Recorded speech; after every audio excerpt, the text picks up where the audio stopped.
Hello everyone and welcome to another Elemental Shaman video. Today we're going to be discussing the Azurite armor traits in the new Battle for Azeroth expansion. Which ones should you really keep your eyes peeled for, and what information do you need to know about the traits going into raiding Mythic Plus and the rest of the expansion?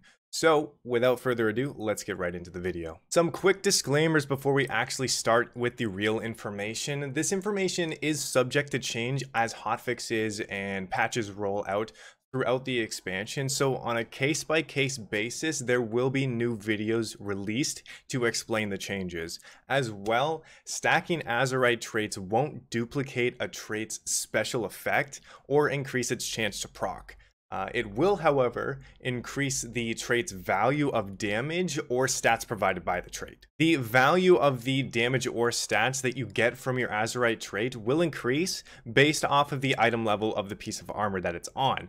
The damage and stats value of every trait that we're discussing in this video is based off of an item level of 300, so keep that in mind. And lastly here, most likely in this expansion, if you're into min-maxing your character, you are going to be carrying around multiple pieces of armor for different scenarios, right? Like we did in high-end Mythic Plus in Legion. But contrary to Legion's style of Mythic Plus, in BFA you won't be able to change your equipped items mid-run, so optimizing your items and talents for the whole dungeon is advised. First off, let's talk about what Azurite traits are best for single target situations. We'll be listing the top 4 Azurite traits for single target in this section of the video. First off, we're going to discuss the Thunderous Blast trait. Dealing damage has a chance to call down a Thunderous Blast, dealing 812 nature damage to the enemy and increasing the damage of Thunderous Blast by 20%. At 100% increased damage, Thunderous Blast will critically hit and reset this effect. This trait is tuned to be very strong and is actually one of our best options for all single target situations. There's 2 things that you need to know about the trait though. One is that when the effect resets upon its critical hit at max damage, it'll give you 1 stack of the effect. And 2, it places a buff on you rather than a debuff on your target, allowing you to keep the buff rolling between targets and multi-target situations. This trait can be found on the Corrupted Hexer's Vestment, which is dropped from the avatar of Sethrulus in the Temple of Sethrulus dungeon. Next is your Laser Matrix trait. Your spells and abilities have a chance to release a barrage of lasers, dealing 4,058 arcane damage split among all enemies, and restoring 5,073 health split among injured allies. This also enables the Reorigination Array effect within the Uldir raid. From the Uldir raid will most likely be our most desired while we are progressing through the Uldir raid. This is due to the second power of the traits, Reorigination Array. Reorigination Array itself increases our highest secondary stat. Laser Matrix can be found on a couple of pieces within Uldir. First off is the Spaulders of the Coagulated Viscera, dropped from Gahun in Uldir, the last boss. The second one is on a chest piece, Kithraxi General Harburg. Not sure how you say that last word there, but it's dropped from the Mithrax the Unraveler in Uldir, the second last boss of the raid. Next, we're going to be talking about Igneous Potential, which is probably one of our most feel-good traits. Your Lava Burst deals additional damage based on the item level of your Azurite armor it's on, and your Lava Surge's chance is increased to 18%. It is important to note that the bonus to the Lava Surge proc percentage is only applied once, and stacking this trait only increases the damage of Lava Burst. It's good to know that the Igneous Potential trait is one of our most common traits found on armor pieces and can be found on a variety of pieces itself. Starting off with the helmet, it's on the Dread Gladiator's Chain Helm, which is a PvP armor that can be found on boxes from airdrops or the PvP vendor. And also the Visage of Bloody Furors, which is dropped from the Unbound Abomination in the Underrot dungeon. Also found on the chest piece, the Loa Blessed Chestguard, which is dropped from King Dazar in the King's Rest Mythic Only dungeon. Our shoulders can be dropped from a couple places as well, starting off with the Hooked Barb Spaulders, which is dropped from the Vic Goth boss in Siege of Borealis, the Mythic Only dungeon, as well as the Spaulders of Enveloping Maw, which is dropped from the world boss, the Warbringer Yanaj in Stormsong Valley. The last trait that I wanted to mention for single target was the Echo of the Elementals. When your Storm or Fire Elemental expires, it leaves behind a Spark/Ember Elemental to continue attacking your enemies for 30 seconds. This trait is valuable in short boss situations, and you could be using it in Mythic Plus. This trait is also one of those more common traits, can be found on a variety of item pieces as well. You can find it with the headpiece, the Sethrulus Fanged Helmet, which is dropped from the Avatar of Sethrulus in the Temple of Sethrulus dungeon.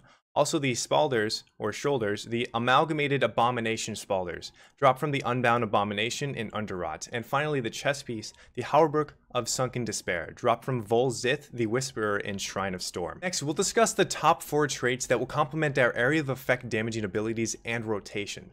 The same goes for these traits as it did for the single target traits, in which you may carry around multiple pieces of armor that have different traits for different scenarios. Starting off with the Blightborn Infusion trait. Your spells and abilities have a chance to draw a Wandering Soul from Thros to serve you for 14 seconds. The soul increases your critical strike by 768. This is currently one of our top traits for AoE situations and overall a good trait for even the single target scenarios. This trait is found on very few pieces, but notably the Soul Scarred Headgear dropped from Gurok Tool in the Waycrest Manor dungeon. Next is Swirling Sands. Your spells and abilities have a chance to conjure Swirling Sands, increasing your critical strike by 576 for 12 seconds. Your critical effects extend Swirling Sands by 1 second up to a maximum duration of 18 seconds total. This is great because it's a second option for if you don't or you can't get the Blightborn Infusion trait that shares the same helm slot as this one does. This trait can be found on the helm piece, the Sethralus Fanged Helm, dropped from the Avatar Sethralus in the Temple of Sethralus dungeon. The Champions of Azeroth trait. Your spells and abilities have a chance to increase all secondary stats by 14 for 1 minute. This is stacking up to 4 times. There's something key to know about this trait though, because the Champions of Azeroth is also ranked high, but it can only be purchased after reaching Exalted Reputation with the Champions of Azeroth rep group.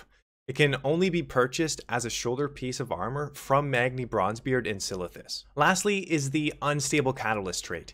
Your spells and abilities have a chance to leak Azurite onto the ground around you. Standing in the Azurite increases your primary stat by 177 for 8 seconds. The increase in stat is based on the item level of your Azurite armor. It is notable that to take advantage of the Azurite Catalyst, you will need to stand in the Azurite it spawns for the full 8 seconds. Similar to the mage ability Rune of Power, right? Making it impractical, though, the area of pool covers is rather large. The trait can be found on a couple of items. First off is the Shrapnel Dampening Chest Guard, dropped from Mogul Razdunk in the Motherlode dungeon. The second piece is the Crash Guard Spalders, also dropped from Mogul Razdunk in the Motherlode dungeon. Now, I kind of wanted to do an honorable mention trait, as this one's kind of a little bit special. The Synapse Spark Capacitor. Your spells and abilities have a chance to cause the target to become a spark coil for 10 seconds. Enemies within 8 yards of the spark coil take 757 damage every 2 seconds and deal 5% reduced damage to you. The engineering traits are very strong, assuming an equal item level, of course. And this is one of the best of the bunch, honestly. As it's not available at higher item levels, this trait will fall off quickly when we have other options available at 355 item level or higher. But it is worth using for now. The trait is available on the helm piece, the AZ3-R1-T3 Bionic Bifocals. You get this recipe to create it at 130 Kulturan or Zandalari Engineering. Now, we're going to be touching on secondary traits. For single target, our best secondary traits in order of best first are Heed My Call, Gut Ripper, Overwhelming Power, and Earthlink. Now, for AoE or area of effect damage, our best secondary traits in order of best to first are Heed My Call, Overwhelming Power, Gut Ripper, and Azurite Globules. Keep that in mind, guys. Your third tier traits offer no noticeable damage increase, but do offer notable utility or survivability and healing increases. But since they don't really offer damage increases, we're not going to go over them in the video. I did, however, want to go over a quick example build with you guys, because it is advised that a well-rounded build is used in Mythic Plus that covers various needs within the dungeon. Setting up this armor will be needed because switching gear mid-dungeon is no longer a privilege that we had in Legion. The example build is as followed, starting off with the helmet, the Soul Scarred Headgear, providing our best AoE trait in the Blightborn Infusion, found on the first tier, right? Then going into Azurite Globules or Heed My Call on the second tier for more AoE or single target increases. And then rounding it all off with our Resounding Protection, adding in a great Absorb Shield for added survivability. In the shoulder slot of our example build, we have the hook barbed spalders, providing one of our best single target traits on the first tier, Igneous Potential. This is to help with boss fights as well as single or two target mob pulls in dungeons. Azurite globules on the second tier to provide an AoE boost in damage, and Bulwark of the Masses again on the third tier to provide an additional absorb shield while pulling big packs of mobs. Alright, to round off our example build, we have the Corrupted Hexer's Vestments, providing us with our best single target trait in the first tier, Thunderous Blast. Moving over to the second tier, we have Overwhelming Power, also providing us with a really good haste boost that diminishes over time.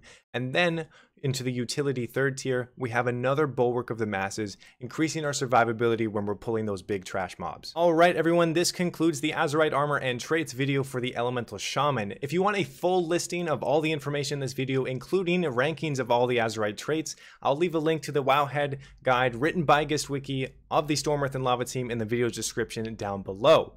Also, if you want to check me on my live stream, twitch.tv/Barokoshama, I'll be leaving a link to that as well as all my social medias, Twitter and Instagram.